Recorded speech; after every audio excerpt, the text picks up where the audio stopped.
तर आमच्याकडे असं फोटोशूट होते, तुम्ही कुठून पाहिलं होतं? इंस्टाग्रामवर रील्स दिसली ओके. आणि मला आवडले, मी यांना सेंड केले. हां. तर मला आवडले खूप. तर यांना म्हटलं मी की आपण करू प्री वेडिंग शूट, तर इथेच करू. आपण फोटो काढले दिवसभर, आज ते दाखवते. अच्छा. फोटो वगैरे खूप छान आले आहेत. आणि दिवसभर फोटोशूटचा अनुभव कसा होता? दिवसभर आम्ही 2 दिवस इथेच होतो फोटोशूटसाठी. हां.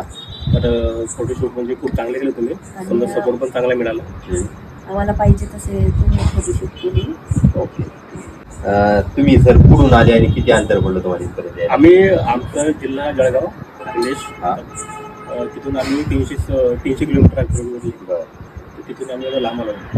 बरं बरं, ठीक आहे. तिने मला सजेस्ट केलं की देवजी स्टुडिओ खूप चांगले फोटो काढतात वगैरे, रील्स चांगले बनवतात. त्यामुळे आम्ही ठरवलं इथेच जायचं म्हणून. ओके, थँक्यू आणि सर. तुमची जी प्राईस होती वगैरे हां. ते मला कम्फर्टेबल वाटली. 21,000 मध्ये. बरं, ठीक. आता तुम्ही सध्या कुठं असता तुम्ही?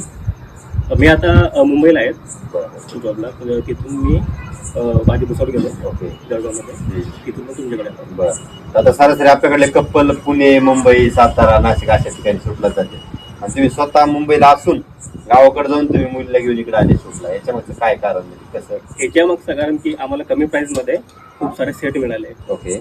आणि जवळच म्हणजे जे लोकेशन होतं मंदिराचं हां. वगैरे, तिथे पण चांगले शूट करा म्हणजे झाले आमचे. आणि ते आम्ही रीलमध्ये बघितलं पण होते ऑलरेडी. आणि ते तुमचे फोटो वगैरे बघितलं, त्याच्यामुळे आम्हाला चांगला अनुभव आला. शहर सोडून तुम्ही आमच्या ग्रामीण भागात आला शूटला. Okay, thank you sir. सगळ्या गोष्टी तुम्हाला शोधायला लागत होत्या, फोटोग्राफर, मेकअप, ड्रेस, लोकेशन, या सगळ्या गोष्टी तुम्हाला एका जागेवर मिळेल, याचा कसा फायदा वाटला? सर्च केले आम्ही पुणे, मुंबई. बरं. पण आम्हाला इथं प्राईस मी मुंबईला पण सर्च केलं होतं. हां. तिथे पण आम्हाला 40 ते 50 हजार सांगत होते. बरं. तुम्ही मोठ्या शहरात राहत असून सुद्धा तुम्हाला परवडेबल प्राईसमध्ये आपल्याकडे शूट मिळले, तुम्हाला पाहिजे असं झालंय.